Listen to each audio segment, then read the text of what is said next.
Hello there and welcome back to the Agostinho Zinga show with your host Agostinho Zinga, and this is episode number 649.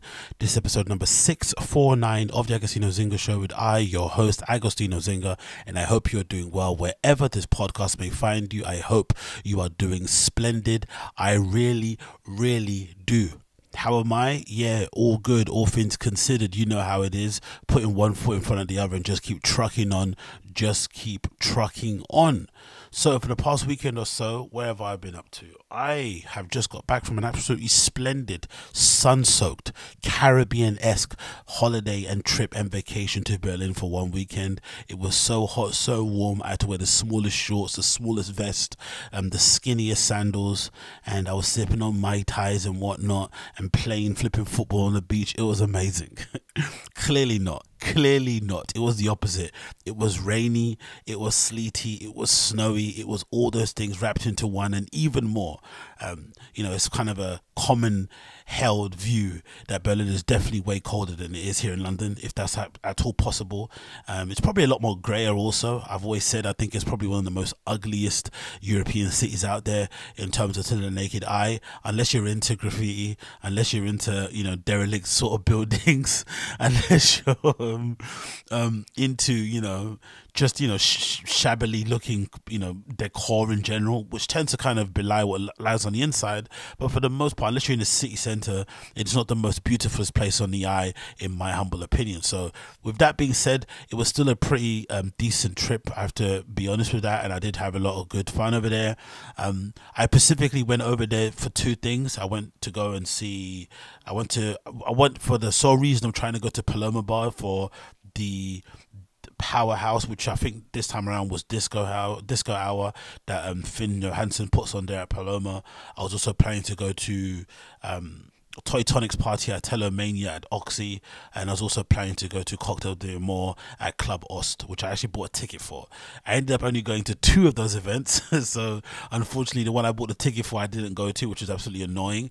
The amount of money that I've wasted over the years on buying tickets ahead of time is absolutely legendary, but I also knew it was going to be a roadblock, so I wanted to kind of guarantee my entry, and judging by what I've heard online and the comments I'm reading and stuff, the Cocktail de Amor party was crazy good, but the garderobe, the flipping cloakroom situation was really out of control. And if you know one thing about people that rave over there in Berlin, they take their cloakrooms very seriously. You have to make sure that those things are operational, they're running smoothly, because people are arriving there in their lukes. They want to get them off, they want to fling off the jackets, they want to take off the capes, they want to do all that stuff in bin it so they can be on the dance floor and twirl around and have a great time. So they take those cloakrooms seriously, and they don't really believe in what we do here in London. Like, I realize, like, a lot of people over there are quite, I guess I wouldn't say cheap, but they watch their money, right? They're quite mindful of how they spend their peas. So you don't really see a lot of people like jumping into Ubers or whatnot, especially not the ones I was kind of hanging around with or I was sort of near to. But one thing they don't mind spending money on is cloakrooms. They don't really believe in the idea of like folding your jacket up and putting it underneath a speaker or leaving it behind a chair. They want to put their stuff, even if it's just a jacket they bought in a vintage shop for like €1, they want to make sure it's in a cloakroom so they can collect it at the end of the night and be in kind of peace of mind as they're dancing on the dance floor, which is somewhat understandable. So going back to the nights that I had over there, I ended up going over there obviously for the weekend, Friday to Monday. Like an idiot, I booked the worst flight ever for the Monday, which kind of was a bit risky and did end up me having to rush at the airport, sweating as I got into the plane because I got there just in time. But I do have to advise anybody, if you are going over there for a boozy weekend and you do plan to go to Burgermeister or something for the Saturday or the Sunday, and you want to leave, maybe, I don't know, just before it closes at 6 a.m. on a Monday or something, do plan to get a trip or a flight back after 6 a.m. So try and get something, I don't know, at 12 p.m., 6 p.m., whatever you can do on a Monday, as opposed to what I did, which was 6 a.m., which kind of essentially knocked out my Sunday. I couldn't have any ability to go and rave or go crazy on a Sunday because I know I had to be up at 5 a.m. in the morning. I had to be up even before that. I had to be up at like 3 and get to the airport before 5, which was absolutely crazy. So I ended up having to do that. But then I ran into some issue with some accommodation because for whatever reason the Airbnb situation over there isn't as good as it once was. So I had to kind of split my time between staying one night at the Sunflower Hostel and then the other 3 consecutive nights, I guess, staying in this Airbnb, on the 2 consecutive nights actually, one day, staying in this Airbnb. Sunflower Hostel is definitely one of the better options to go for in terms of hostels in the area, just because of its location mainly. The hostel itself isn't the greatest. There's no lift there, stairs everywhere. Carrying your luggage can be a bit of a pain in the ass. The rooms are decent enough. I ended up getting a private room because it was only one day, so it wasn't too much of a bother. And I think it was like €50 or something. So again, not the most expensive and not the cheapest, but pretty much decent. But obviously the really big selling point of Sunflower Hostel is that it's literally right down the road from Berghain. It's literally maybe 5-minute walk from there, so it's a pretty handy place to go to if you do plan to go to Berghain and Berghain alone. And obviously it's quite in a centrally type of area, so you can get to different sort of parts of places all around flipping Berlin and whatnot. So it makes it kind of handy to kind of get to from an airport because it's near, and also and it also makes it handy to kind of go back home actually, because the location is also easy enough to get the transport straight to the airport directly if you need it, because I think there's an S-Bahn that runs from the station just a bit further out from Sunflower. I think it's like Wasserstrasse or something. I forgot the name of it, but I'm pretty sure that S-Bahn takes you all the way to Berlin-Brandenburg Airport if you need that. So that's pretty handy. So I end up doing that. And yeah, had a good time, I'm not gonna lie. So the first night, obviously, I went to the ITALOMANIA party by Toy Tonics, which was really, really fun. And if anything, it kind of gives it away, the kind of music that they were playing there, essentially Italo disco, sounding music there from Toy Tonics. And Toy Tonics is a label and a collective that I kind of got familiar with because, if I'm not mistaken, I got playing some of the Capote tracks, and Capote also happened to be the founder of Toy Tonics, so I kind of got familiar with their sound that way. And if anything, I just liked the vibe of what they were doing as a collective and putting on parties and raves as well. When I found out later they do put on parties and raves, because they kind of reminded me a little bit of the heady days of like Horse Meat Disco, or even more so, they reminded me of this time when I used to go out to these parties called Love Fever that were really popular here in London for a bit, but they kind of stopped happening because unfortunately the promoters, this duo, one guy called Alex Bradley and I forgot the other guy's name, but they essentially fell out, and Love Fever was kind of no more, or it didn't really continue as the way we kind of remembered it. But the reason why that party was great was because they kind of adopted this kind of David Mancuso type of vibe, Paradise Loft Garage, whatever it may be, where they would basically bring in these really bespoke sound systems, productions, decor into these spaces and transform them overnight into these really amazing kind of Wanderlust utopia type things, right? We can kind of unplug from the regular scheduled life. And obviously the music was key and paramount. They'd book really interesting people, they wouldn't reveal lineups, and it would just be like a really sexy, grown-up, dancey, fun affair. And considering all the parties I was going to that were really kind of grungy, warehousey type of, big boots, black bomber jacket type of affair, it was quite refreshing to go somewhere like that where everyone was just having fun and kind of letting loose. And I really liked Toy Tonic's approach to it because it kind of reminded me of that, and it kind of just felt like what you describe as a quintessential dance party, like people just ready there to go crazy and to dance. So that was great. And obviously the second thing I went to go to, why I went to go to the party, was to visit this new venue called Oxy, which I only had heard about because, if I'm not mistaken, the club kind of opened around the pandemic times, lockdown, when Berlin were having issues in terms of having clubs reopen. The only way they could get around it was to make sure that the club was sort of like an open, had like an open space, like a garden-y type of thing. And Oxy basically had that because it's got different rooms, and it's got like this, it looks like a patio, but essentially it's just like it's kind of like an indoor room on the outside with like a canopy over it, but it kind of does feel like it's inside, if you get what I mean. It's hard to describe it, but they kind of got around it that way. And I kind of knew about the club because of that. And obviously they've got some interesting and cool bookings and whatnot. So I thought, let me kind of kill two birds with one stone, go to a Toy Tonics event in their actual home country or in their home city, whatever, and also go visit this Oxy bar. So I was really amped to go to. Number one, I was really happy that I actually did buy the tickets beforehand, not super beforehand. I think I just bought them the day before I actually left, because as we got to The queues were absolutely crazy outside Oxy. Luckily, this time around, they had two separate queues. They had one queue for people that were paying on the door and one people for people that had tickets. But still, it was a roadblock because there were tons of people coming every like 10 minutes or so from the guest list and trying to jump in at the front. People were cutting in line to join their friends in the queue. It was a bit of pandemonium. So clearly, there was energy in the air that this was going to be a good and fun night. And it was just nice to see people in the queue who just generally looked like they were up to have a bit of a laugh. No one was dressed in all black. No one was taking so too seriously. Everyone was laughing and joking. It was the first probably Berlin queue I've been in where people are actually talking. I'm so used to being in flipping and burger queues where essentially the conversations start at the right at the back next to the next to the spetty or the place that sells the food and whatnot. But as you get to the gates or the barriers, suddenly everyone turns into a mute and no one wants to say a word anymore. So that was clearly a little bit refreshing to kind of see that happening in real time. So everyone kind of having a laugh in that way, but still had to wait outside for like an hour or so to get in. But once we got to the front of the queue, it kind of quickened up a little bit, and then as we were just about to come and get our tickets checked, the bouncer kind of comes and basically shouts at the top of his voice that there's no more tickets available at the flipping box office and only tickets entries are going to be allowed in, which was absolutely soul crushing people that are in the queue. But it kind of is what it is, but kind of came at a good time. Security not too deep in terms of getting in terms of door selection, I guess, because they had tickets already. That kind of made it help, but still a lot of these Berlin kind of establishments, even if they do sell tickets, they do really make it clear in the descriptions of the events that a ticket doesn't guarantee your entry kind of thing. So that was obviously nice that I was able to get in. There was no kind of trouble in that regard. Then once you kind of get in, straight as you walk in, that's actually yeah, just to kind of paraphrase this, because I'm not really sure what the vibe is like, because for whatever reason, not for whatever reason, we all know the reason why, but Berlin clubs in general are very strict in terms of no photo, no video policy, and they all make sure they cover your phone before you get in. Then they all take responsibility to cover your phone for you.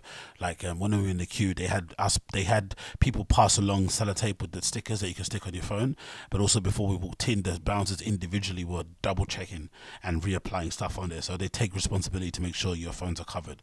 Cool. So I'm not too sure if that means that you shouldn't describe anything that happens on the inside or what the place looks like, or whether it just means you shouldn't have any video and not kind of invade people's personal private space or privacy, whatever it may be. I don't know, but I'll just describe it in kind of vague generalities.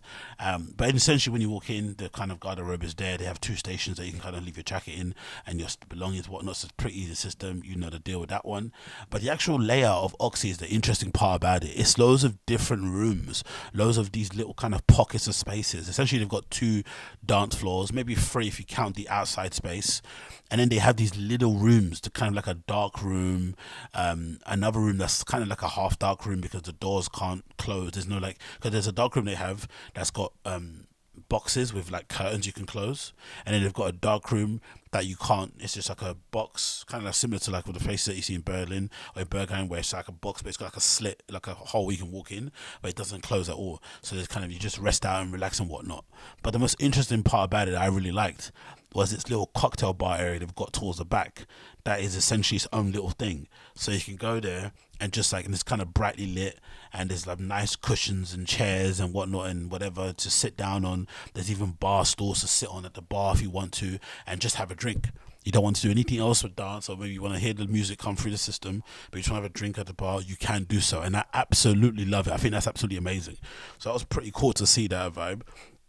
And the cocktails of the bar were really nice. I think I had an Oxy Mule. That was like a ginger beer, spicy type of thing, affair that I really had a good kind of, swig on a couple of those. I got my little pretty heels on the dance floor. I started shocking out. But the main dance floor was the really amazing part that I kind of had to like stress and really kind of talk about, because I thought that was absolutely amazing. And I think when I walked in at the time, again, I'm not really too familiar with the DJs that kind of play, under the Toy Tonics banner. Obviously, I'm familiar with Capute because that's the person I obviously got kind of knowledge of Toy Tonics through his productions, and obviously him being the owner kind of makes more sense of kind of knowing who he is. But in general, I think what they've done a good job of is kind of just people trusting the overall brand. So I went mostly because of the brand Toy Tonics and what they're about and what they represent, and know it would be a good time, as opposed to thinking, oh, I want to go see a particular person play. But I do remember when I did roll in, this guy was playing, Daniel Monaco, and he was absolutely destroying, legitimately destroying. And I've got a clip that's coming up hopefully in a few minutes. I've taken a few clips out of me at the Oxy, and I think the first two clips or little sound bites you will hear from my voice notes that I recorded there will be tunes that Daniel Monaco was playing, and you probably hear me hooting and hollering and yee-hawing in the background like an Italian tourist. It's absolutely cringy, but it is what it is. I am who I am. So when I walked in, that was happening, and the vibe inside the main dance floor was electric. It obviously helps that in all Berlin clubs, for the most part, they will have a dedicated what do you call them? I think they're called AV, right? The person that does all the lighting and whatnot and the smoke machines and whatnot. They have a dedicated person handling that. So that was going off amazing. They've got all these like amazing like X's on the roof, essentially, kind of going back to the name Oxy, that kind of like these light beams that light up in a certain way. The smoke that comes out is insane. It was such an amazing vibe. People dancing, electricity in the air, people shocking out, moving around. It was just such a good vibe. And in general, you saw way more people out there like legitimately making an effort to dress up, like a lot of people that you would regularly see maybe in like, you know, traditional techno parties were trying to put on, you know, some disco leggings on, maybe a boob tube, maybe, you know, all the lads I saw, they were wearing their kind of festival shirt, you know, the ones with patterns on it that boys wear when they go to fucking festivals. They had all those on and whatnot, and just generally just, you know, having a bit more fun with what they wear, and clearly having a bit more fun on the dance floor, not taking themselves too seriously. The amount of people that I saw on the dance floor, you know, sucking each other's faces off was also a good sign that the party was popping. There was, I'm sure most of them were couples, but there were a lot of people that were finding love under the flipping X's or flipping Oxy on that dance floor, while flipping Daniel Monaco and co were absolutely slaying on the flipping decks. So that was absolutely great. Then I went into the second room for a bit. Also, second room is maybe design wise better than the first one, because the DJs are essentially in this mad little cage thing that kind of reminds me of the Cause back in the day, but it's a cage that's kind of cylindrical and square, and you can walk around it, and then they've got benches on the back you can sit down on, then the walls are covered in the beams. Like, it's just a really cool space how they've kind of put it together, really really nice. And that room was crazy good too. They were shelling in there, but I think most people wanted to see the main actor, they were kind of staying in the main room. But the second room was also kind of completely going off, and the nice guy that was playing there, who I wish I remember his name, but he did give me a track ID for a track that I really liked, called Call Me Mr. Telephone Answering Machine. Sorry, Call Me Mr. Telephone Answering Service, which I'm going to play as my tune today at the end of the show. So if you want to listen to that, then definitely check out the rest of the show to see the clip that the track ID he kind of gave me. But that was also amazing. So in essence, what I really liked about it, like I said, I think it was just nice to be able to go to Berlin and listen to that kind of music in that city, because it's so dominated by techno. It's so dominated by that music. Like, that's what you kind of know Berlin for. And to be honest, like, you know, maybe it's a bit of a waste of time going to a place like Berlin only to listen to disco, because you can listen to that anywhere. But I did like to kind of listen to Italo disco for the most part, you know, and what I would describe just broadly as dance music. I don't even just describe it as disco in the house, which is kind of a loose genre, you know, genres that kind of heavy on listing for the event. I just think it was just good dance music that was played throughout the entirety of the night. And I think it ended at about 6 or 8 a.m. I think, I'm not too sure. Yeah, 8 a.m. sorry. I think I left at about 6 or something, so not too late. And yeah, had a great time. Absolutely amazing, really really fun. And if anything, it really really inspired me to think about throwing my own event again and doing something, because I've always wanted to kind of get back into promoting. As you guys have known, you know, I used to do a pretty popular club night here in London at the now defunct club called the Alibi, called So Special. That was really good. You know, it kind of started up, me and the guy that kind of set it up, the premise was kind of to push and promote, you know, funky house, when that was a real big thing, and to kind of introduce it to a quote unquote white audience, essentially basically the hipsters, and get them to be on it. And we kind of did a good job of doing that. But then over time, we just turned into just put on a good party, a fun party, book our friends, and book people we'd like to see. And we always kind of did a good job of doing that, and kind of, you know, doing our good job of kind of decorating a room with posters and shit and all that sort of naffy stuff. But it was always a good time to do an event. And obviously it was a good chance for me also, because I got a chance to DJ.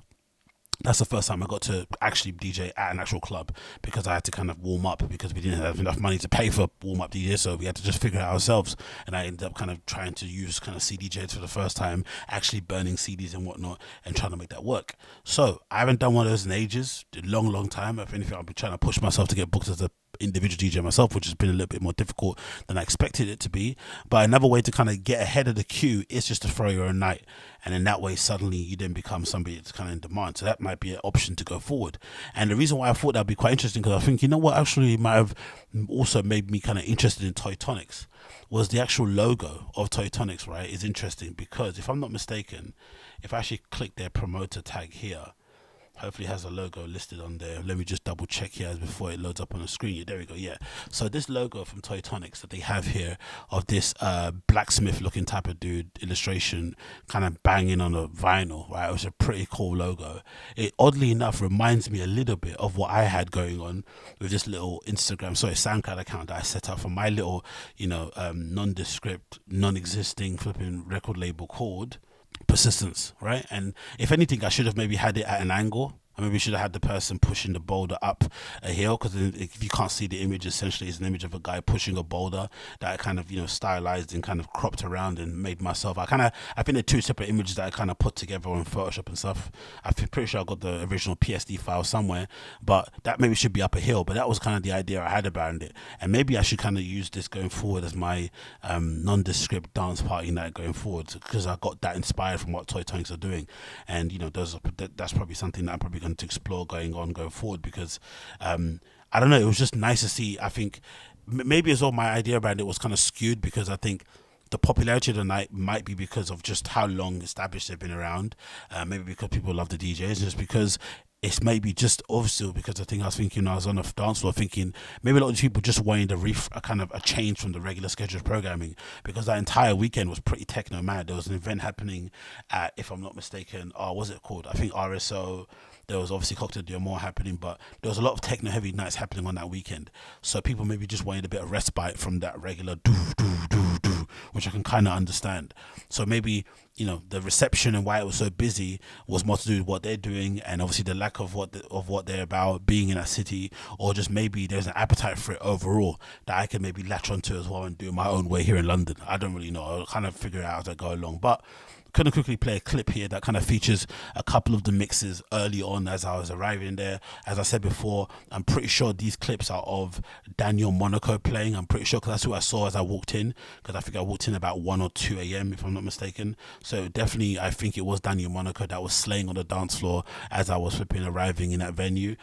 But if it isn't, whoever was playing absolutely smashed it. So here this clip taken from the Toy Tonics event, a couple of voice notes that I probably put together. Again, I'm hoping this is okay. You know, I have to take videos or whatever, so I just recorded this kind of, you know, with the phone in my pocket and whatnot, and just kind of so I could have an audio field recording of my kind of vibe as I was in there. But hopefully you guys enjoy it as I play this clip now from when I was inside there. Let me just get up on your screen.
you get an idea of what happened. You get an idea of what happened. Absolutely splendid. Had a great time. Cannot complain. Had an amazing time. Obviously, you know, getting out of those places is always a bit of a blast as well. You know, easy to deal with. Going out, getting your cloak, getting your jacket from the cloakroom, all the bouncers saying bye and safe travels and whatnot as you're leaving, you know, to make sure that you're okay.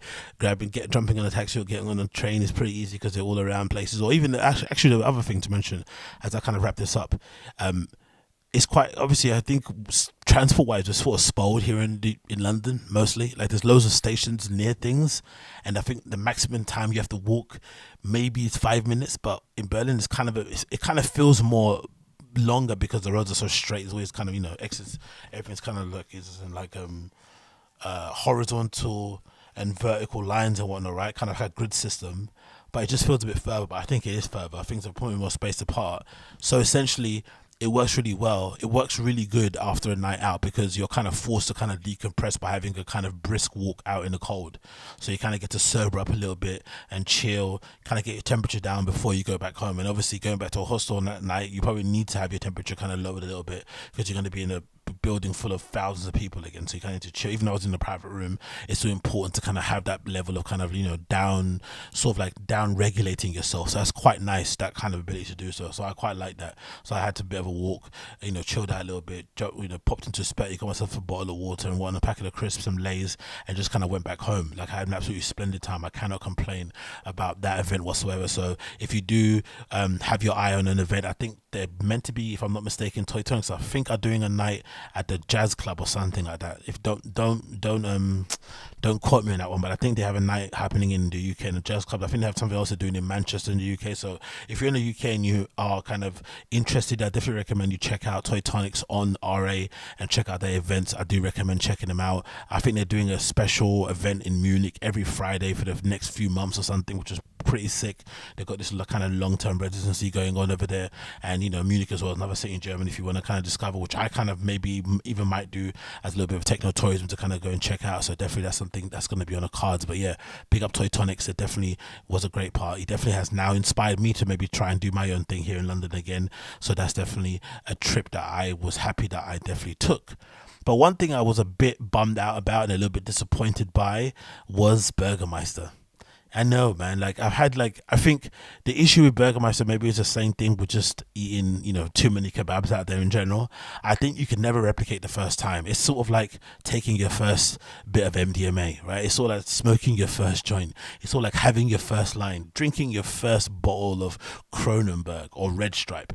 There's no way you can replicate that first feeling again. And I think because I have so many cool and amazing kind of memories tied to my little weekend trips that I'd go to Berlin and whatnot with my friends, or I'd go on my own, and a lot of it kind of centers around going to Burgermeister or maybe sitting outside the Burgermeister in Cottbusser Tor while I'm drinking some cheap beer that I bought in the river next door, or I'm talking to some bums who are trying to fleece me out of my money, or I'm talking to some black guys who, you know, just want to find out what I'm about and what I'm doing here.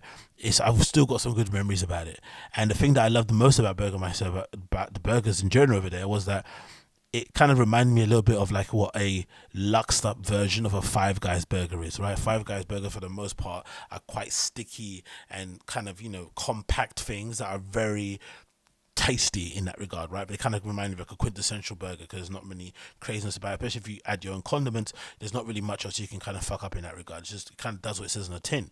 And obviously I liked Burgermeister a little bit more because it's a little bit more condensed, a bit more packed. It kind of was a good mix, maybe a good in between from like a meat liquor burger, which is what we got here in London, right? These kind of like chains, these like independent chains that do really cool, interesting things with burgers. And they used to have this thing called the Meat Wagon before that. We used to go to Burger Wagon. I forgot what it was called. Doesn't matter. But I feel like Burgermeister was a good medium between meat liquor and Shake Shack. It was a good kind of in between.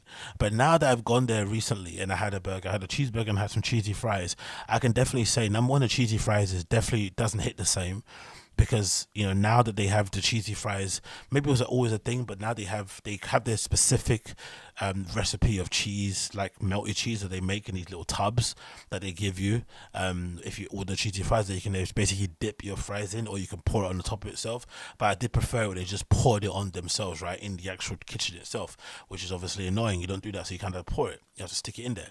But I guess sometimes maybe the way they put the cheese, maybe it's not heated properly. When I got mine, it kind of looked more like custard. It wasn't actually that melty. It was kind of curded up, and I had to kind of stir it a little bit to kind of get a bit more of a runny consistency. But it was a little, it just, you know, it wasn't what you describe in your head as cheesy fries. It just felt more like custard friesy sort of vibe. So that was disappointing. Then the burger itself, I thought, was big letdown, and kind of wasn't necessarily worth the paper, you know, the money I kind of paid for it. I think I went to, which one I went to? I went to this one, yeah.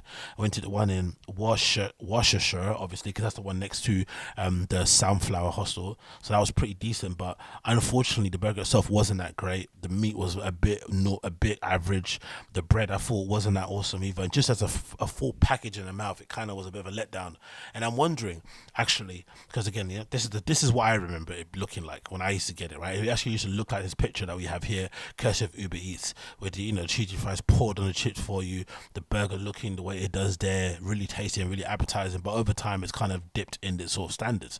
And I'm wondering, having looked at this site, because I've just checked this out today, having looked at the site here, they have over how many locations here, if we just include everything, including the original, this is the original location that they started at, the one that's in, how do you pronounce that word? Schleswig Tor, and then Cottbusser Tor, the two that I'm kind of aware of.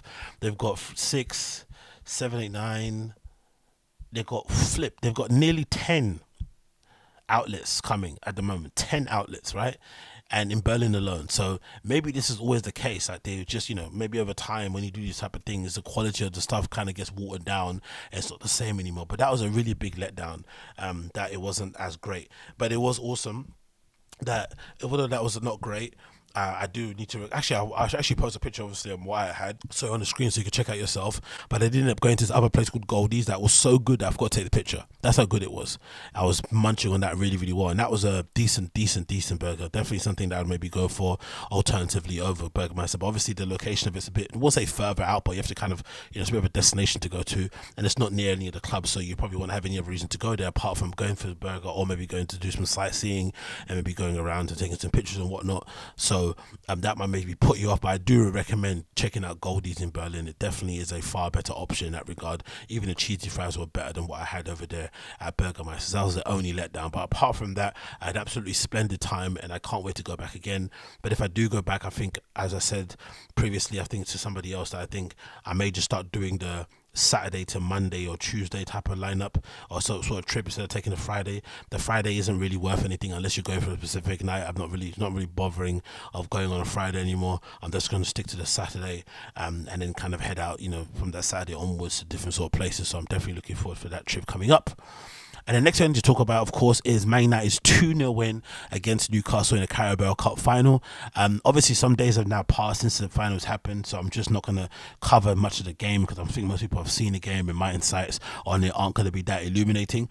But one thing I can say about this is that it's definitely put a smile back on my face and definitely make me feel more positive about the future going forward. I think I was one of the fans who clearly said that I could never see Man United winning a major trophy again unless A, we got rid of the Glazers and installed it got new owners who basically installed an actual football structure and hired the best in class in every position of the club to basically get us back to former glories, or 2, if we were able to stumble upon a manager who was in Sir Alex Ferguson's quality or class, where he was able to win trophies in spite of who we're owned by, not because of what we're owned by, not because of who we're owned by, kind of thing.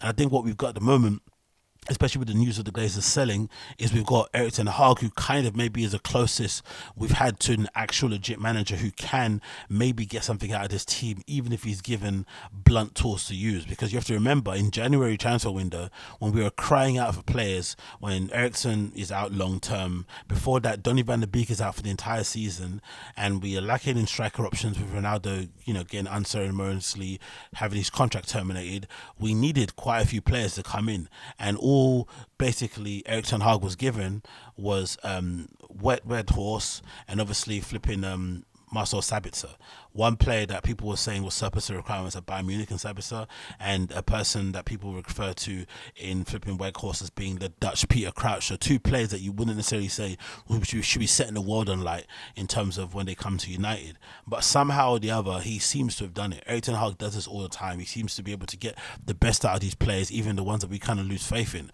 A prime example being the Luke Shaws and the Aaron Wan-Bissaka. Luke Shaw's cross in that kind of gave Casemiro's goal and kind of gave us the opening goal for the game was amazing. I don't remember the last time Luke Shaw put in a ball like that, especially dead ball into the box of that quality. It was a kind of cross or the kind of free kick into the box that any bit of contact that's on target is going to go in. That's how great the cross was into the box. So, you know, he's been able to revive Luke Shaw's career. Aaron Wan-Bissaka, that second half performance as he come on from Dalot because he had a yellow card was amazing. Might be one of the best second half performances I've ever seen in a United shirt. He clearly looked like he had a point to prove, and he went to remind the manager that he was also a viable option to play in that position going forward, especially if maybe Dalot was kind of suffering from a bit of ill form and whatnot. And just in general, the resurrection job he's done with Marcus Rashford has been sensational. The confidence that he has now playing football, you can just see it's kind of oozing out of him. Even though he's tired still, I still think he's a little bit more fatigued than what he's letting it on to be. As a true professional, he's kind of keeping those cards close to his chest, but you can see the confidence in him in his play, because last season he wasn't doing what he did in the run up to his goal, where he kind of jumped up in the air and kind of flicked it up mid-air, I think to Casemiro or to Weghorst, I think it might have been to, got the ball back again in the box and then finished with his left foot with a deflection off of flipping Sven Botman.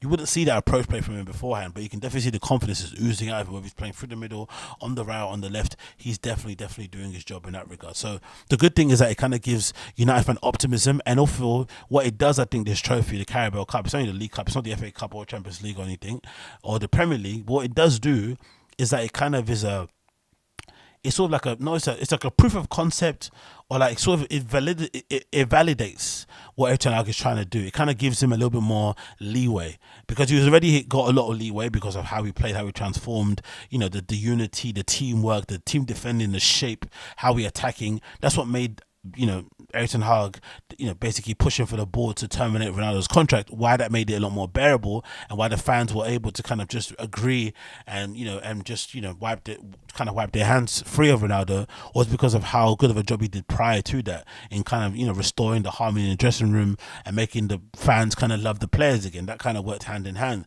And I think with this cup win, it also gives him a bit of leeway, because he necessarily wasn't given the precise tools or the quality of tools that he would need in order to kind of really mount a serious challenge going forward on all fronts. So I think that's a great thing we'll see going forward. And I also liked as well, at the end of the game, how the fans in the stadium at Wembley were chanting Glazers out. Even though I think Avram Grant was there to kind of, you know, lap up the flipping glory of United winning this trophy and act like he contributed anything meaningful to it. He was there also, but the fans were reminding the owners that they want nothing to do with them. So the moment the owners sell, hopefully to a Qatari-based consortium, we're going to come in and rip, you know, this club up to pieces and kind of do a real root and stem analysis and get rid of all the dead wood and just replace them with absolute lethal killers in every single division. We're definitely going to be on our way up going forward. But I'm not going to get too excited and too giddy about it, but it definitely was something that I was happy to see, that we definitely did essentially control a cup final against a tricky cup opposition in terms of Newcastle. I think if they had better quality up front, if they maybe had more control of the midfield, you know, I thought Bruno Guimaraes really impressed me in his play.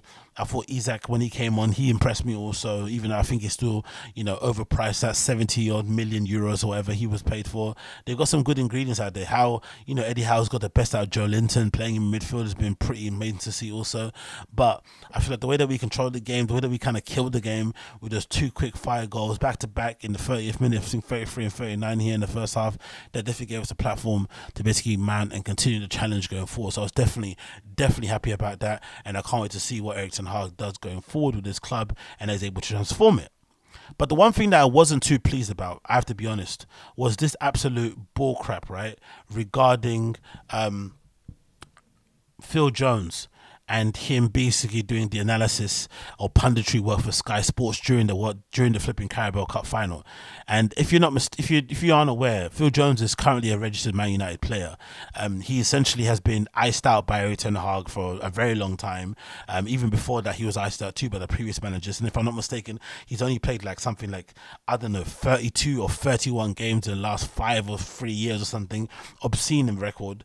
But he's also shown no willingness to leave. So I know he's had the injury issues and whatnot that have kind of affected him in terms of getting a run in the club. But clearly, no manager has really kind of put their faith in him in terms of selecting him for the first team. He's clearly not on anybody's plans, but he's made no you hear nothing from his agent shopping him around or him pushing for a move. He's just essentially just been stood there at United getting paid 70-odd grand, which unfortunately was something that one of Ole Gunnar Solskjaer's parting gifts to us at United, that he gave that guy a flipping new contract, even though his legs were made that jelly from back then, and he clearly was also surplus to requirements. So I just thought it was really rich that he was able to do that as a Sky pundit, because I think it's definitely a privilege of the English. I think if Phil Jones was black, if he was Mediterranean, if he was anything else other than English, he'd be getting ripped to pieces if he was a registered Man United player, but he was doing punditry work for them while also collecting 75 grand, whatever it is, without doing anything much else on the pitch.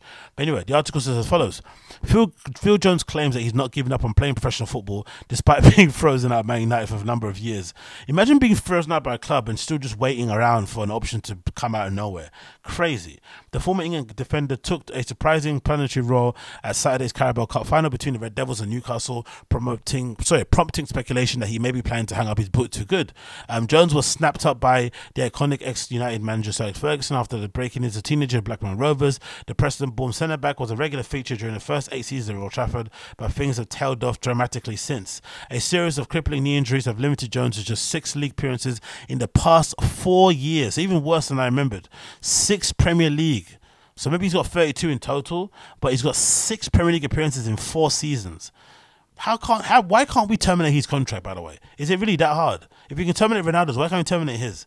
He is yet to feature United in any competitive match this campaign. And United's growing haul of established defensive stars means that he was well known that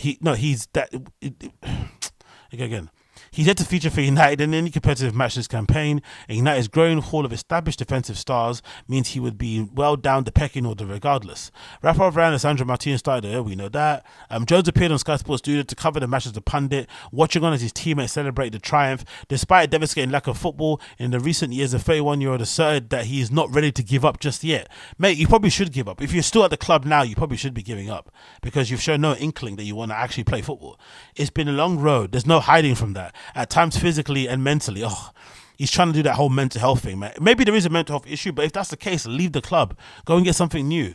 Freshen up on something. I'm a strong character and love playing football. I'm doing everything I can to get back on the pitch. No, you aren't. It continues here. When you've had all the issues injury wise you've had, it's hard to deal with that. The club have been absolutely fantastic with me. I think I've had a good support around me from my family and friends. I'm grateful of that, and I can want to be back outside. So maybe there is a clear issue. Maybe this is more so not him not wanting to be out of the club, but maybe he's actually is suffering from some sort of mental health issues, and the club being aware of that is giving him all the time that he needs to get himself right before he goes to look for the club. So they're not actually pressuring him to go, which is actually pretty decent of the club to do. But I still think there was plenty of time before that he could have left. I don't think these issues have been happening since he started the club. I think, he could have left way before that, but he didn't for whatever reason. And of course, I don't blame the guy. If you're getting paid 75 grand a year to essentially just train, then, anyone would basically do that. Jones banked 27 England caps early in his career and was the strong enough performer in the time to earn a 4-year contract with the Devils, which he signed in 2019. Ole Gunnar Solskjaer's thought the deal is poised to expire at the end of the season with little chance of renewal. It remains to be seen whether manager Ten Hag will give the opportunity to bid with farewell to United fans. Jones will be at liberty to leave on a free transfer in the summer, but a checkered injury history could make him a serious gamble. The defender last played for the Red Devils in a 3-0 win over Brentford in May of last year. Last time he played football was May of last year. Absolute liberty take that this guy still at the club. Makes absolutely no sense. Like I said, if he was from any other country, he'd be getting absolutely slaughtered. Whether his mental health issues were legit or not, it just goes to show that flipping English privilege does definitely exist in this regard. It fucking does exist. But that's the only thing that kind of annoyed me at the game itself. But apart from that, happy United won the Carabao Cup Final against Newcastle. It was absolutely strenuous at times, but I feel like we were in control for the majority of that game. And if anything, we just kind of asserted ourselves on that game, kind of put the game to bed after those 2 quick fire goals, one from Casemiro and one that's correctly been awarded to Rashford, even though it hit Sven Botman. I know some people are saying that it was off target, but it looked on target to me before it hit his foot. If anything, it just hit Sven Botman's foot and kind of looped over Karius. And Karius also, I thought, did pretty well, considering he hasn't played in many years. He did really well in goal. I don't think he can be blamed for the first goal. Maybe some would say Nick Pope would have saved the first second from Casemiro, because it was kind of a shot at him at a tight angle. Players or goalkeepers are on form, they're playing every week, maybe have more ability to kind of understand, to kind of maybe stay on their feet as long as possible and wait, or just maybe there's just an ability intrinsically with these young keepers to be able to save those kind of shots. Who knows? But either way, I thought he did really well. I thought Karius did really well and didn't kind of, and definitely kind of essentially put himself back out there in the shop market for other clubs if they do want to end up signing him. So next on list here, let's talk about this interview featuring Demna on Vogue.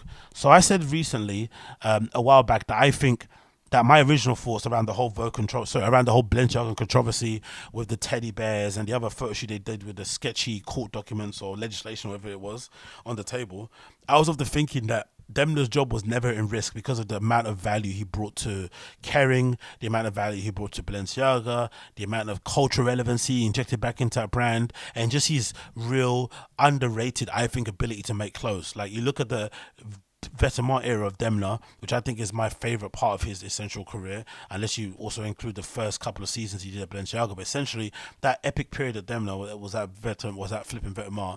You can see that this guy is a real kind of surgeon when it comes to clothes and reconstructing. Like, he knows what he's doing when it comes to pattern cutting and whatnot, and definitely is a master in that regard. So I think that's what really elevated him next level. And obviously the cuts and the silhouettes, of course, that you're doing at Balenciaga, and this kind of adapting all this big boxy fit that's also quite tailored and chic in its own way, was, to me, sublime. So I thought all those things and more, brand collaborations, all those things as well, creating desirable products, making it an enviable brand, just didn't make sense to me why hard-nosed, experienced veterans in business at Kering, regardless of what sector they're in, will sit there and say we need to fire him and kowtow to like kind of public pressure to get rid of him for doing a racy advert, right? Or doing a controversial and advert that a lot of people probably didn't like because of its feature of kids, which is understandable. But I think if you're a businessman, you're definitely going to zoom out a little bit and think, hey, we can weather this storm.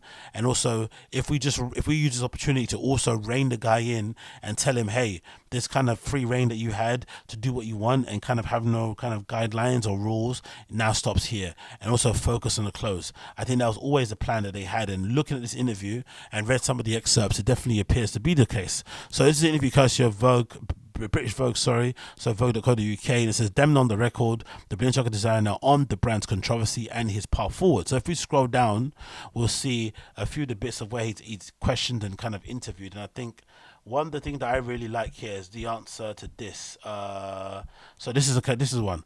This question from Vogue, it says as following: the two campaigns that appeared towards the end of last year, Gift Shop and Spring 2023, which appeared within days of each other, sparked a crisis for you in Balenciaga. What was the genesis of this campaign, and what was the creative process and intent? What conversations were happening around it? You'll see he explains what happened around them in terms of the photo shoot and whatnot. You can definitely check that out here. Demna says as follows: the Spring 2023 campaign was directly inspired by the show that we did last year on Wall Street in New York City. I went to shoot in the typical New York corporate setting, emphasizing the idea of power dressing, basically shooting in a CEO style office. I saw the example of how the offices could look and approved what type of furniture they would use and what kind of poses the models would do. Since I'm never in the shoots and the images were presented to me to select the photos, I like most out of the selection made by the photographer. I always find these insights really interesting when people get cancelled or get in trouble, that they kind of absolve themselves of blame and say, no, I don't even do all the work, it's that guy over there. Because if anything, it kind of does several jobs at the same time. It kind of exposes the smoke and mirrors of the industry, where they sort of lionize the one singular genius person behind a brand when it's actually a team of people behind working. They obviously demystify that whoever is at the top actual influence and touch on every single thing, because then he says, hey, I just kind of organize the key components, but the extra creative side and the sidelines or the fluff or the extra things to fill in, that's not when people are on the set themselves, because I'm not actually there. That definitely does something with the exposed. It continues here. The gift shop campaign was completely unrelated to the spring 2023 campaign. They were shot in a different time, one in October and the other one in July. The campaign was also made to promote the line of objects in relation to the end of year holidays. It was a large variety of unrelated products which required a concept in which many different products could be shot together. Kidswear was part of the selection for the gift shop, as well as the plush teddy bears and referencing punk culture and DIY. Absolutely not BDSM, and they were worn by Adidas in October 2020. So she's pointing the finger at everybody. Rappers this, person she saw that, buying this, mad. Based on this, the image team proposed the photographer for this campaign, because early in the year they presented his work to me and I liked the composition of his pictures, and then added a folder to potential talents to work with one day. Because the photography's work often included a multitude of toys placed around the room with kids in the middle of it, we thought it would be a ideal and variety of products from the gift shop of the assortment into each picture, because we can't make 1,000 images, 100 images for all of these different products. This is where our error comes in. It was a big mistake. Again, this is stuff that could have been said in the beginning that would have, I think, killed all the furor and the sort of like backlash that they faced. I think them basically closing down the Instagram, deleting all the comments, and basically turning into one post advertisement for the longest time of that Cristobal Balenciaga show, couture show, where a lot of models are walking around elegantly and stuff and showing off their wares. That could have been done. That could have been killed easily. But again, he didn't do it. So what can you do? It continues. It says, I didn't realize how inappropriate it would be to put those objects in the image. It's probably worse if you say things like that, because it makes you look even worse like an animal. It says, and still have the kid in the middle. Yeah, unfortunately, it was the wrong idea and a bad decision from me. We would not have featured kids in images that included objects that were not related to and appropriate to them. No one, myself included, raised a question of it being inappropriate. Those were extreme processes in place, people involved, internal and external, but we just need to spot what was problematic. This was an error of judgment. I regret this a lot. We learn from this now, and there's going to be closer, more active checks. And for this, I want to say sorry. I sincerely apologize for what's happened to anyone who has been hurt by it. So this is a far more sincere apology than anything he basically read before. He wrote before. One other thing that I really thought was interesting regarding this was clearly this idea that I had before, that Balenciaga used the opportunity to kind of rein him in and get him under control, because he was being a little bit too provocative, quote unquote, and trying to push buttons for the sake of putting buttons. So I want to see here where he speaks about going back to Zurich and basically designing clothes again, because I thought that was really, really interesting. Let me see if I can find it here. So there's this really interesting bit also that I quickly went to mention as well, that I thought can give you a bit of an insight into what we should expect from the show coming up. I think it's March 5th, the new Balenciaga show that will be debuting obviously in Paris Fashion Week. And it's this answer here that Demna gave to Vogue in terms of what he is going to be doing going forward under his role. And I think this definitely goes to show that my theory that the Balenciaga or the Kering head honchos definitely uses the opportunity, this scandal, to essentially rein Demna in and kind of get him under some sort of manners, so that he's not making a spectacle or causing issues for their brand, and essentially just going back to what he actually was hired for, which was kind of having his finger on the pulse, being able to kind of synthesize the cultural zeitgeist, and obviously the most important thing, just make really, really good clothes, because I think that definitely does get overlooked with all the kind of provocation and the glitz and not glitz and glamour, but just the spectacle that he creates around the clothes, and the constant poking and the fun making and whatnot, and the conversations around it, and the think pieces and the show studio panel discussions. What gets lost around that is that guy can definitely still design, and you look at Vetements era of Demna and it's all flipping amazing. So for me, this answer definitely is really telling. So this is courtesy of Vogue. It says here, the question: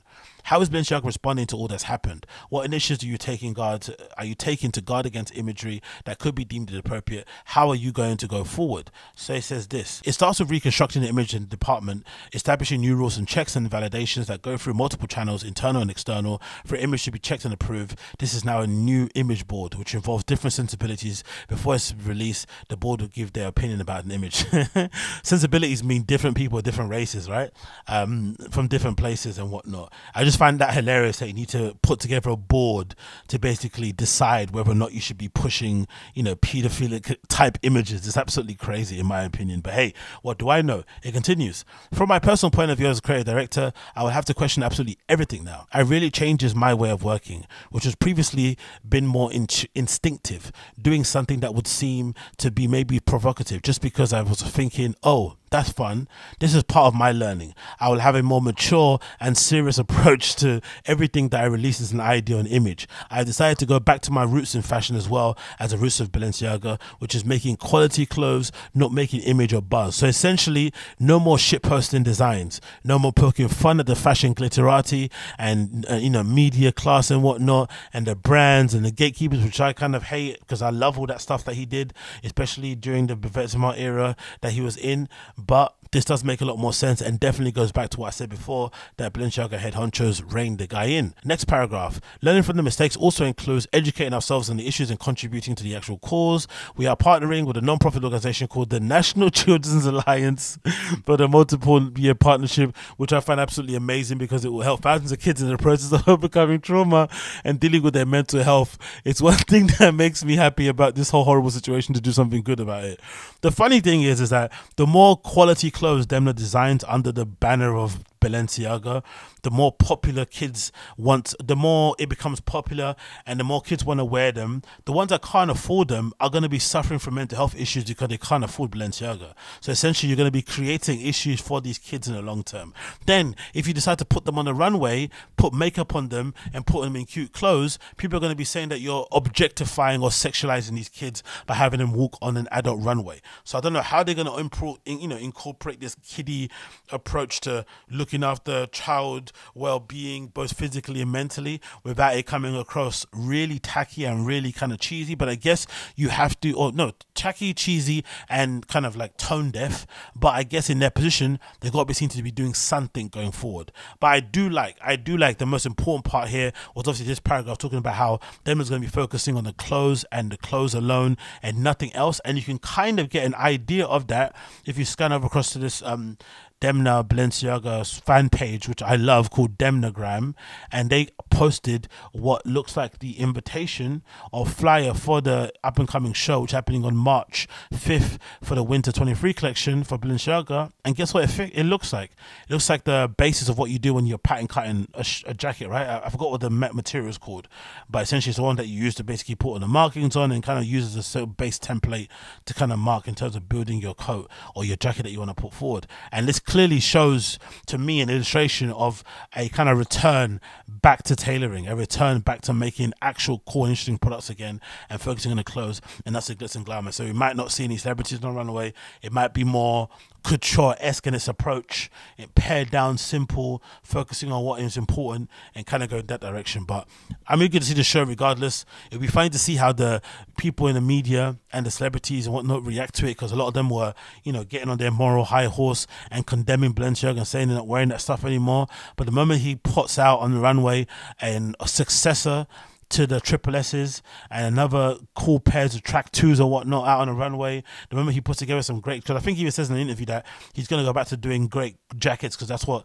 Cristobal Balenciaga was kind of known for, right? Amazing jackets, amazing coats, and I imagine Demna also, in my opinion, is known for making really good fitting hoodies and also amazing, you know, twist on kind of conventional mounting jackets or, you know, rain jackets, anorak, security, MA1s, bomber jackets in general. He's a kind of master of that shit, so I can definitely see some good things on the horizon for Balenciaga when he finally does take the runway on March 5th, which I'm definitely going to try and live stream as well. If I'm here, I'm definitely going to try and live stream that, because that's going to be fun to check out and see what's happening with that going forward. Then a quick going to mention this before I jump onto the other things regarding fashion overall, just to kind of close the gap on this. So the Gucci Fall 2023 show happened, and if you're not aware already, Alessandro Michele got, you know, unceremoniously, I feel like, booted from the company. He didn't really get a send-off, which I thought was really weird. He didn't get the opportunity to kind of trot down the runway one last moment and receive his literal flowers and kind of wave goodbye to the crowd after all the amazing work he's done at Gucci in such a short space of time. Even if all of it wasn't his doing, he still did a really good job in his time in terms of creating a cultural moment, you know, in terms of turning Gucci into a big powerhouse again, and just kind of restoring the feeling around it overall. But for every reason, they went to part ways. Maybe the sales were dipping. Maybe, you know, Gucci board basically saw what I saw. Maybe it was getting a bit repetitive in terms of the design codes and taste sensibilities and whatnot. That kind of kitschy sort of vibe was kind of running its course very quickly. But I still think he deserves a send-off. He doesn't get a send-off. Okay, no problem. Then Gucci said we're going to be designing our collections going forward with the Gucci team or studio, similar to what like Off-White were doing when unfortunately Virgil passed away, and similar to what Louis Vuitton did when also Virgil passed away. So that kind of made a lot more sense, because, you know, those type of guys work with a team of people anyway, so it would make sense that they would have an idea of how to put together a collection because they work together in collaboration. So it recently got announced that they also had hired a new creative director called Sabato De Sano. I think he spent the first few couple of days or before when he got hired going through his Instagram and deleting everything sketchy, because his Instagram went private pretty quickly after it got announced, which is a really good tactic to make sure no one kind of finds all your sketchy, racy posts that you may have uploaded back in the day. So that was very smart of him to do so. But he's only going to be presenting his first show, as it says here, for the spring 2024 collection. So this one was still made by the Gucci studio. What I wanted to say about this was that, as I mentioned earlier about the Demna thing at Balenciaga, I find it really annoying how, for whatever reason, fashion in general, media companies or everyone around it, they always basically lionize and kind of prop up on a pedestal the singular design genius or fashion designer genius. There's always one person's vision that kind of spearheads everything going forward, or they basically make it seem as if that person sketched every single look that came down that runway. Maybe they didn't stitch it, but they're the one that ideated it. They brought it out into life out of thin air themselves with no help whatsoever, from the earrings to the bags to the shoes to the everything they're wearing to even the flipping hair and makeup. They did it all themselves out of their head, which I think is absolutely ridiculous. And clearly we've seen this to be the case, because even though I didn't like the first Gucci studio collection they did post Alessandro Michele being fired or him leaving, I think this second one is definitely a lot better, and also shows clearly that these design studios are usually run by some really competent, high-level, talented people who know what they're doing, who can easily put together a solid collection that you, if you weren't really paying attention and you weren't as balls deep into fashion as I was or other people are, you wouldn't be able to tell that this house or this brand doesn't have a lead creative designer or a lead creative or a lead fashion designer or a lead whatever else it may be. This has all been done by some sort of committee of people coming together and designing and putting it together. There's no one lionized go greatest person there standing on the cover of flipping ID magazine. No, this is all done in a collaborative effort. So clearly there are more people, more cogs in the machine that kind of are responsible for getting these things down the runway. And I remember thinking the same thing when I was kind of praising and being all giddy about Hedi Slimane, which I've obviously still, I'm a big fan of his, but during his time at flipping Saint Laurent, there's so many amazing pieces that come down the runway. It made me think, like, did this guy legitimately design the Wyatt boot? Because if he did design a Wyatt boot, he might be one of the best footwear designers in the world, because he essentially reinvented the boot that already exists in terms of the harness boot, in terms of a Chelsea boot, and basically luxed it up to a level that loads of brands essentially use the SLP, the Saint Laurent Paris Wyatt boot, as their kind of template for how they build their Chelsea boots going forward. So the fact that he was able to do that is amazing. But I'm pretty sure somebody else was responsible for designing that boot. It was sure it wasn't Hedi Slimane sitting down and putting the flipping boot together. If it was, he's a genius. But for the most part, you'd imagine it's done in collaboration with a team. The same thing goes with the flipping Demna design Balenciaga Triple S's. That original Triple S design, did Demna do it himself, or was that something that was done in collaboration with others in the studio? And I would love it if fashion people would do that more and highlight them. So imagine if you're watching a Coach show, or that's not a good example. Imagine you're watching a Celine show for when, or Phoebe Philo show when she puts out a new collection, hopefully soon, and people recognize bags that they really like. It would be nice if we could actually know, without being there, without maybe being balls deep into fashion or knowing people behind the scenes. It'd be nice if the common person could know, oh, this was designed by somebody. That they made this bag, they designed this necklace. That would be pretty cool to see, so that you can give people that are responsible for those things all the props that they need. And it also, if you would hope, maybe would inspire the next generation of kids to be like, hey, I don't have to be Alexander McQueen. I don't have to be Kiko. I don't have to be Molly Goddard. I can just be like a person that works as part of a design team and still be able to be still be responsible or partly responsible for bringing together some cool looks or design pieces and kind of have them go down the runway. That's still fairly decent, because you'd imagine that lead creative person that kind of does everything on their own that they're kind of rare. You know what I mean? It's kind of hard to come by in that regard. So maybe this is maybe a good approach to go by. But I do like the entire collection. I think it was done really well, very solid. And again, like I said, I don't think you could be able to tell that this is designed with no real lead person in charge or putting it all together. It was all done by basically a committee collected together. As you can see here, this is the whole group there standing and taking the applause that they well and truly deserve. So big up Gucci for their collection and putting that together. That was absolutely amazing, and I enjoyed it as a spectacle. Next on this on here, let's talk about this. So this is courtesy of Mixed Mag. It says New York's first nightlife mayor is stepping down after 5 years, and I want to know if the New York mayor can step down, nightlife mayor, sorry, can step down. Ariel Palitz, Godspeed Ariel Palitz. Why can't Amy Lammy step down? What do we have to do to get rid of Amy Lammy? How much longer do Londoners have to fucking suffer under scourge, the inactivity, the cluelessness of this, crappy nightlife flipping czar that's done absolutely nothing to kind of hold nightlife together in the UK or in London specifically? How do we get rid of her? Is it just a basis of getting rid of Sadiq Khan and she goes with him, or has she essentially got a job for life in government, being a London night czar? Because I think that job should definitely have a minimum term. No, it should have a maximum term time that you could be in it, because nightlife changes on a constant basis. The laws around it and whatnot. You should have somebody in there that maybe it's a 2-year job that you can kind of have to be voted in for again, and you can only get voted in maybe twice, and someone else new has to come in, fresh ideas that they can kind of push forward, and kind of maybe restore whatever feeling is going on, and obviously help to mend the nightlife economy, which is, I imagine, in most countries suffering some regards because not as many people out as it was before in the past. But hey, what do I know? Let's go to the article. New York City's first nightlife mayor has announced that she will be stepping down after 5 years. Ariel Palitz was assigned to New York's Office of Nightlife in 2018, a year after the role was announced, and has seen her work through the pandemic, as well as the schemes to end the harmful practices within nightlife in the city.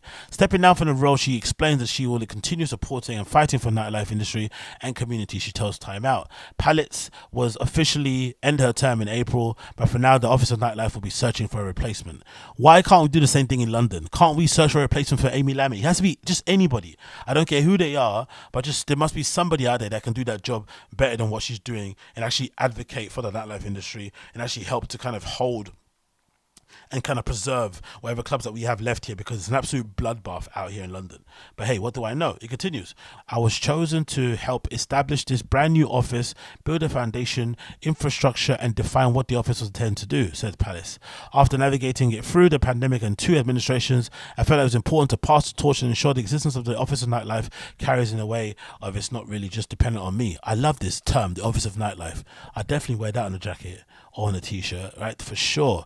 It continues. The job posting, according to Time Out, is looking for someone to monitor trends, issues, violations issued to nightlife and establishments, oversee the production of an annual report, represent the office at various industry events, and assist nightlife businesses with permitting, licensing, and other government navigations. The proposed annual salary ranges between $72,000 and $136,000, which is, I think, a decent enough salary, but I imagine living in New York, probably not the best.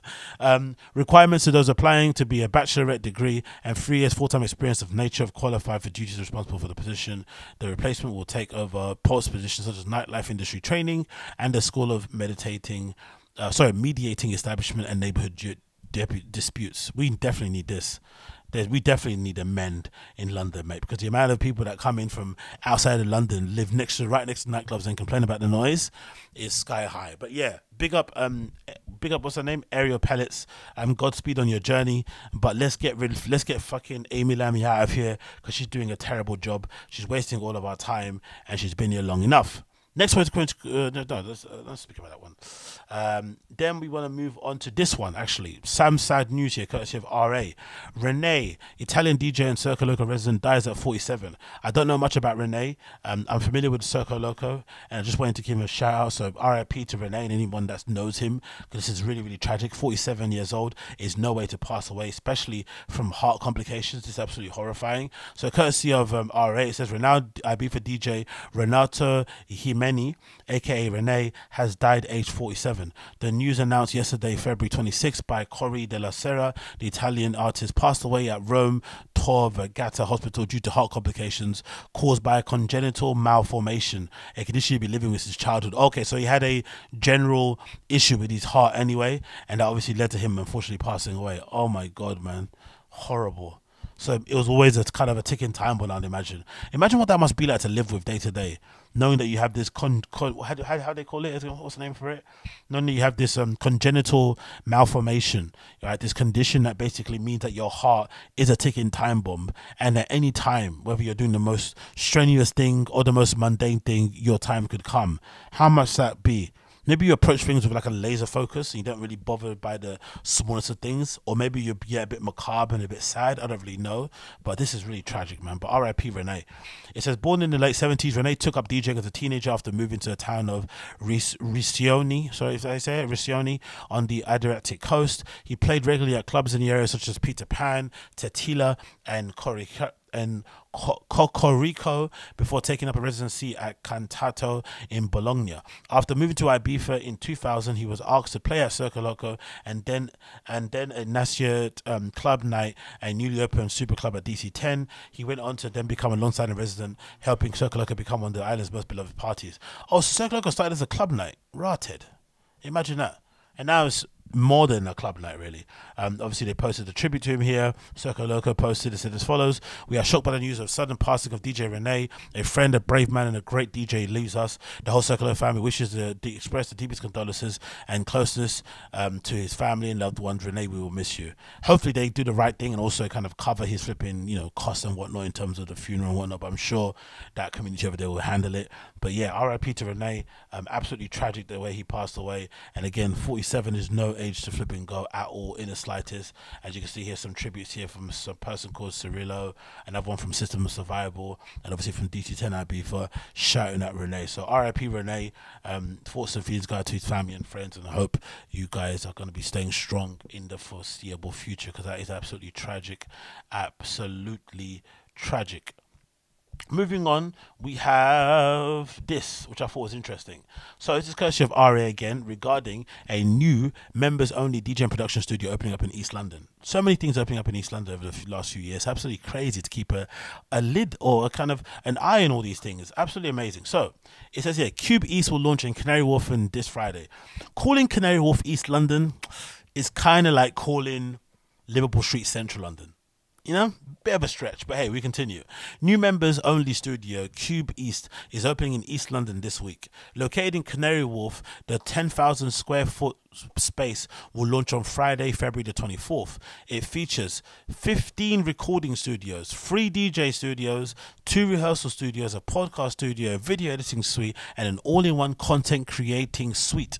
Qube East will also offer a 24/7 members bar and an outdoor terrace. Membership ranges from £75 per month to £1,100 per month. Imagine that. So essentially they built a members only version of Pirate Studios with an actual legit bar that you can drink at. 24/7 private members bar. That's crazy. I don't think they mean it every day to open. I don't think that's what they mean. Maybe for the weekend only. But the fact that they got like a bar on the inside is going to turn that into one of the best after-hour spots ever in the history of man. We've got a promotional video here. We're going to quickly play it with Instagram and see what this says. 3M London. Features the inside of it. Cool. Okay, cool. You see that, right? Some cool images of the inside or whatnot. Some eerie music going forward. I quite like this. I'm not too mad at it. The only thing I would say about Qube East is that from what I have observed of my own habits of going to flipping Pirate Studios, that's kind of died down over time, has been the fact of the money. Right, the cost of it is really crazy now. Like Pirate Studios, my kind of minimum time that I would go there would be like 3 hours, and it went from me paying anywhere between, like, I don't know, the initial times that I might have went to Pirate, if I just double check my thing, it might have been maybe like £30 or something, I would say. The original times that I kind of went to Pirate for 3 hours, because I don't think I've ever done a set, shorter than 2 hours, right? It's been around that kind of mark, 2 hours plus going forward. So if I scan just to kind of, let's scan to maybe, let's scan to 2022, right? or let's go down to 2022. Yeah, I've got here £34, 33, 23. So anywhere between 23 and 33 were the prices I paid for 2 to 3 hours. Now all of a sudden, if I scroll right to the top for that same amount of time, it's like £49, £36. So it's gone up considerably, depending on, you know, the time of whatever it may be. So that kind of makes it a bit harder to kind of justify spending that money to go and do those things, especially when you think about, you know, maybe just going to a club instead overall. But obviously if you want to practice, but you got to calculate that, your travel there, maybe some drinks you're going to get. So it kind of racks up to be a little bit more harder than it is going forward. But one thing I do like about them, what they've done, which I think maybe would make me go to Pirate more, because I think it's similar to the whole like charging $9.99 or charging £10 for something. I think the fact that they've got these memberships locked in, so £75 per month, which maybe, let's say it's 75 grants you 4 hours of DJ studio time, that already is pretty decent, because it kind of forces you to go to these things and maybe to top up and get more time. Do you know what I mean? Like, it's a kind of a good way to kind of get people to sign up. And of course, with the idea of having a private members bar, that also might be great. And maybe also, I would imagine it would end up being like a Shoreditch House type of thing, where there'll be like communal areas to hang around in, conversate with people within your local community, collaborate with other artists and whatnot. So it'd be a bit more of a collective space, as opposed to Pirate, which is more sort of an individual thing. You know, there's not a lot of places to hang around. You're kind of locked in your studios. You kind of go in and out. You got your own cookie. There's not a lot of talking that goes on there. But I think they want to replicate maybe what you would imagine a regular studio is like. That's got a little bit more of a laid back, collaborative affair, where you might accidentally walk into the wrong studio or whatnot, or bump into somebody at the car park or whatnot. And because it's in the Canary Wharf, a little bit more of a snazzier upmarket area, you would hope it would attract a little bit more of an upmarket clientele, and it wouldn't be, you know, dirty, grungy club kids like me who are rocking up with a Tesco bag full of flipping Kronenbergs and whatnot, right? You want a bit more of an educated, discerning, willing to kind of, you know, spend some money kind of client going to your establishment, which I can kind of understand in this regard. So I'm really eager to see what this looks like when it does officially launch. Actually, if we actually click the actual Instagram, maybe we can see some pictures of the inside and the building or whatnot. But this might be pretty cool. It might be something that I would definitely be up for signing up for, in terms of having it be my thing that I kind of go to, because I wouldn't mind paying 75, you know, a month and having something locked in that I can kind of go to already. It looks like they already launched. They've had some panel discussions already here, as you can see from the pictures on here on the Instagram. They've got people posting stuff wherever. But for me, it would just be an opportunity just to kind of go somewhere, record some live streams or whatnot, and kind of continue on going on that way. So it's interesting what happens here, and also interesting to see what a place like flipping Pirate Studios does in response, because this is basically their direct competition. What do they do now going forward? Now that they've kind of seen what other companies are doing or what they're trying to bring forward, will they now maybe start offering memberships themselves to their clients, to their customers going forward? Will it be them just offering what they already have going on and not really wanting to change it? I'm not really too sure, but I'm eager to see what happens going forward. I'm really eager to see what happens going forward. So check them out if you haven't already. It looks pretty cool. It's called We Are Qube. We are obviously spelled the regular way, and Qube spelled Qube, and obviously they've got the site as well. I'm assuming going to be tagged the same location too. Let's quickly just check that link tree and see if that website is the same address. I'm assuming it is going to be the same address. So as you click here, links to the website, it definitely is the same one, isn't it? Let's see if it's the same one. There you go. Yeah, there we go. So the website is called theqube.com. So theqube.com, and obviously you can see everything there in terms of what it looks like. You know, the inside looks like what you'd expect a very snazzy members only hotel bar to look like, where they'd serve you, you know, green tea by the flipping pot for flipping £10 or whatnot, and it had great Wi-Fi, and you could sit down there with your expensive MacBook and your funny Solomon sneakers and whatnot, and peruse Beatport and steal loads of tracks and convert them from YouTube, you know, videos to MP3, whack them on your USB stick and go and play your residence spot somewhere in the middle of Brixton. So definitely is a cool little look to it. So definitely would recommend checking it out if you haven't already. I'm definitely going to give it a shot myself when I eventually do end up getting down there very, very soon. But that has been the External Show episode number 649. Thanks so much for tuning in. It's been a pleasure to have your company as per usual. You're going to hear my track of the day playing as I end the show here on the outro. This is the feed. This is the actual record that I got as a track ID. It's called Call Me Mr. Telephone, Answering Machine. So definitely check this out. I think it's by the artist called Answering Machine. And then the track title is Call Me Mr. Telephone. But just write that all in one word. Somewhere you'll be able to find it. That's my track of the day. It's going to be playing out now.